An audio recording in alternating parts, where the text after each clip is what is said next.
ने अमेरिका का जिक्र किया कि ट्रम्प के आने से, सो डू यू थिंक कि फ़र्क पड़ेगा? फ़र्क पड़ेगा, बेहतरी आएगी, मुझे लगता है यही है। क्योंकि प्रेसिडेंट ट्रम्प जो हैं वो पाकिस्तान के अंदर जो एक तो इमरान खान को ज़ाहिर है कि वो जानते हैं। पाकिस्तान में अगर किसी को जानते हैं वो तो इमरान खान को जानते हैं। और दूसरा मेरा ये ख़्याल है कि जो ट्रम्प हैं वो अपनी इस रीजन से जो उनका की जो पॉलिसी है उनकी, वो वहीं से शुरू करना चाहते हैं जहाँ से उन्होंने अपनी जो अमरीकी अफवाज थी उनको निकाला था आइसोलेशनिस्ट अफगानिस्तान पॉलिसी से।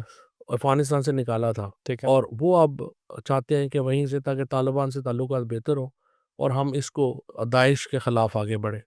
तो इसलिए वो इस रीजन में मुदाखलत कर सकते हैं। अच्छा, लेकिन एक मुझे इसके अंदर चीज़ नज़र आती है कि प्रेज़ेंटली नज़र आता है कि पीटीआई जो है वो अमेरिका को देख रही है। सो व्हाट हैज़ चेंज्ड, मतलब इस पे मतलब मुझे कॉन्फ्लिक्ट नज़र आता है। कॉन्फ्लिक्ट इस तरह से, अगर मतलब कि ताकत और हल्का पाकिस्तान के अंदर अगर हमारे साथ है तो हमें मंज़ूर है, किसी और के साथ है तो उसकी मुदाखलत कबूल नहीं है। Same is the case with America के पहली अमेरिकी मुदाखलत जब हमें हटाने के लिए थी तो कबूल नहीं थी, अब कबूल है।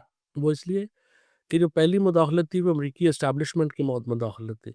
अब जो मुदाखलत हो रही है वो पाकिस्तानी डायस्पोरा के कहने के ऊपर हो रही है। सो जो ओवरसीज़ पाकिस्तानी हैं उनका बहुत इस वक़्त कंसर्न है पाकिस्तान में ह्यूमन राइट्स के लिए। और अगर अमेरिकन कांग्रेस जो है, मतलब आप देखिए ना कि जो पाकिस्तान कॉकस है वो 12 मेंबरान पर है। हुँ, लेकिन जो इमरान खान के हक़ में एक रेज़ोल्यूशन आई है वो 2/3 मेजॉरिटी से आई है। सो दैट शोज़ कि पाकिस्तानी डायस्पोरा जो है उसने कितना वहाँ पे काम किया। तो अगर कोई इंटरवेंशन पाकिस्तान के अवाम के हकूक़ के लिए ओवरसीज़ पाकिस्तानीज़ के कहने के ऊपर होती है तो ज़ाहिर है उसे हम हराम तो नहीं कहेंगे। So do you think they have that much power? तो लेकिन जब उस टाइम पावर नहीं थी, लास्ट टाइम मतलब नो कॉन्फिडेंस के टाइम पे पावर किधर थी? उस वक़्त नहीं थी, उस वक़्त पाकिस्तानी डायस्पोरा एक्चुअली हुआ ये था कि जब ये इंडिया ने आर्टिकल 370 किया, कश्मीर के जो राइट्स रिज़र्व किए, रिवोक किया जब, ठीक है। रिवोक किए, तो खान साहब ने एक मीटिंग की और मुझे याद है उन्होंने मोहित यूसुफ हमारे नेशनल सिक्योरिटी के थे एडवाइज़र, उनको और एक और साहब को, और जो हमारे एम्बेसडर थे उस वक़्त असदुर रहमान, उनको उन्होंने कहा कि आप लोग ये जो है ना सेनेटर्स और इनके पीछे भाग रहे हैं, इन्होंने आपको नहीं मानना। आप जो पाकिस्तानी डायस्पोरा है उस पे तवज्जो दें, वो आप लोगों को इस पे जो है वो इनसे मिलवाएँगे, बात करेंगे और आप उसको यूज़ करें। तो उन्होंने तो उतना अच्छा यूज़ नहीं किया, लेकिन मेरे ख़्याल है पीटीआई ने अब इसको बहुत अच्छा यूज़ किया। हुँ, ठीक है। तो प्रेज़ेंट वे ये भी जो इल्ज़ाम लगाया जाता है तहरीक-ए-इंसाफ पे कि लॉबिंग कर रहे हैं और वहाँ से फंडिंग देती हैं, मूव करते हैं।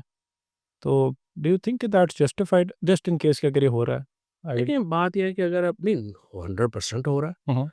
100% फंडिंग पीटीआई जो है उसको पाकिस्तानी ओवरसीज़ जो है वो जहाँ पे है वो पीटीआई को, शौकत खानम को, नमल को वो करते हैं।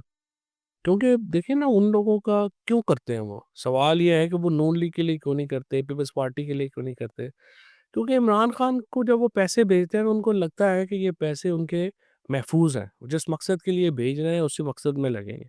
अगर वो पॉलिटिकल उस पर्पज़ के लिए भेज रहे हैं तो पॉलिटिक्स में लगेंगे। अगर शौकत खानम को भेज रहे हैं तो शौकत खानम में लगेंगे। नमल को भेज रहे हैं, नमल को में लगेंगे। ये कॉन्फिडेंस है इमरान खान का, जो कि आप देखें कि 91 से मेरा ख़्याल है इमरान खान पाकिस्तान में सबसे बड़े फंड रेज़र्स जो किए हैं वो इमरान खान ने किए हैं। हुँ, हुँ। और ये वो एतमाद है जो कि एक ज़रा 30-40 सालों में अगर एक आदमी ने अपना एतमाद बनाया है तो उसमें कोई सब्सटेंस तो है ना फिर। ठीक है, make sense. Al-Qadir trust case का फैसला आया। डू यू थिंक जस्टिफाइड है? पीटीआई कहती है कोर्ट्स को प्रेशराइज़ किया गया।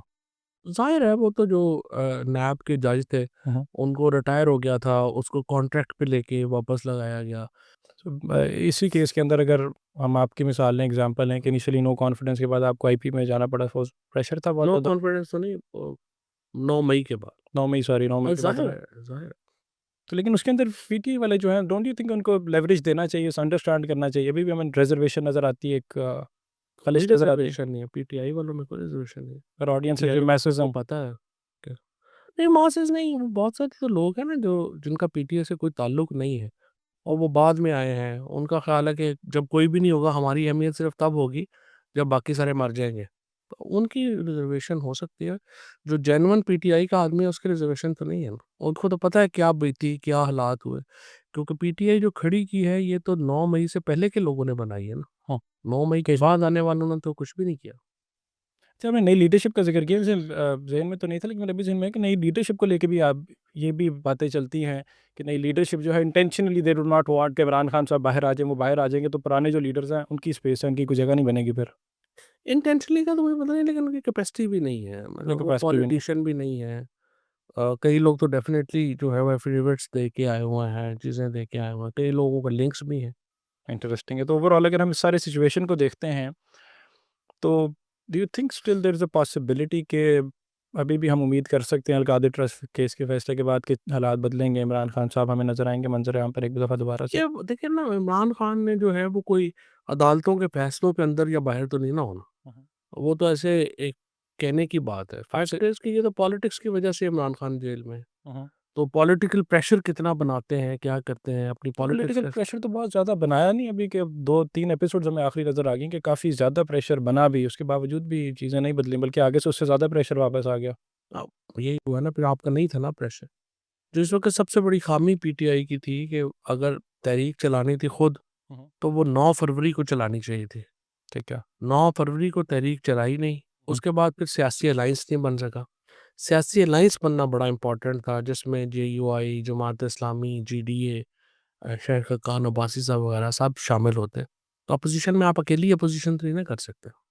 तो लेकिन पीटीआई तो पहले से काफ़ी ज़्यादा आइसोलेटेड रही है, पीटीआई ने तो हाथ मिलाने के और खान साहब का तो बड़ा क्लियर स्टांस रहा। तो 17 महीने से जेल में भी तो है ना।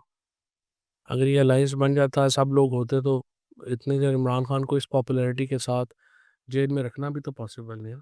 नहीं तो do you think Imran Khan साहब अगर इस टाइम अलायंस बना लेते हैं या इस टाइम कोई चलें डील का वर्ड यूज़ कर लें या अलायंस का लफ्ज़ यूज़ कर लें, तो फिर मैसेस कबूल करेंगे, मैसेस को प्रॉब्लम नहीं होगी? अपोज़िशन पार्टियों से अलायंस में क्या प्रॉब्लम है? हाँ। मासिस तो चाहते हैं कि अलायंस बने और एक मूवमेंट चले और सिविल स्पेस जो है वो रिक्लेम की जाए। मासिस तो ये चाहते हैं। अच्छा, आप आपने ब्रिज का रोल बड़ी ज़्यादा देर निभाया है, दोनों साइड्स को जोड़ने के लिए और आपने कहा भी है, इस टाइम कोई पॉसिबिलिटी नज़र आती है आपको कि ओपन स्पेस नज़र आए, कोई ब्रिज बनाया जाए हल तो यही, डिफरेंसेस इसके को? अलावा हल तो कोई नहीं। हल तो ऑब्वियसली यही है पाकिस्तान की, अगर हम उसको अंडरस्टैंडिंग पॉलिटिकल लैंडस्केप को देखें तो हल यही है। डू यू थिंक पॉसिबिलिटी है? ये अभी जो मीटिंग हुई है आर्मी चीफ की और अली अमीन गंडापुर की, मेरा ख़्याल है ये बड़ी सिग्निफिकेंट एक चीज़ है। अच्छा। और देखते हैं कि इसके आगे क्या कॉन्सिक्वेंस निकलते हैं, उसमें उन्होंने क्या तय किया है, कैसे आगे बढ़ना है, क्या करना है। अच्छा, लेकिन अगर if I am not wrong तो 3 दफ़ा फैसला अल-कादर का डिले हुआ था और हुँ। उसके बाद इस मीटिंग के बाद फाइनली ये फैसला आता है। तो अगर सिग्निफिकेंट होती तो फैसला चेंज ना होता? फैसलों का फ़र्क नहीं पड़ता। असूलन में फैसला आगे हो जाता तो बेहतर था, तल्ख़ियाँ पैदा बिल्कुल ना होती। लेकिन फैसला आ भी जाए तो आपको याद होगा कि जब जनरल बाजवा और नवाज़ शरीफ वगैरह की आपस में बातचीत हो रही थी, तो उनके खिलाफ फैसले भी आ रहे थे, चीज़ें भी हो रही थी। वो चलते रहते हैं, उसका फ़र्क नहीं पड़ता। हुँ, मेक सेंस करता है, यानी so still hopeful and still there is room कि जहाँ पे कोई चेंज इनेविटेबली चेंज नज़र आएगी। तो यानी वो दोनों पॉसिबिलिटीज़ हैं, if I am not wrong तो वो डोनाल्ड ट्रंप के आने से भी होगा और वो यहाँ पे लोकली इंटरनली भी हो। प्रेशर के नीचे ही आएगा, क्योंकि हमने बहैसियत कौम एक फ़ैसला किया हुआ है कि हमने अपना इंटरनल डिफरेंस कोई खुद नहीं सॉल्व करना। जब तक बाहर से कोई डंडा ना आए, हम नहीं उसको करते। तो हिस्टोरिकली यही रहा है और अनफॉर्चुनेटली जहाँ पे हमें ये सलाहियत होनी चाहिए हमारे अंदर कि हम अपने एक-एक कदम पीछे जाके हम अपने मामलात को देखें ना, ये तो 1971 में हमने इतनी बड़ी गलती की। 1970 में जब इलेक्शन का नतीजा आ गया था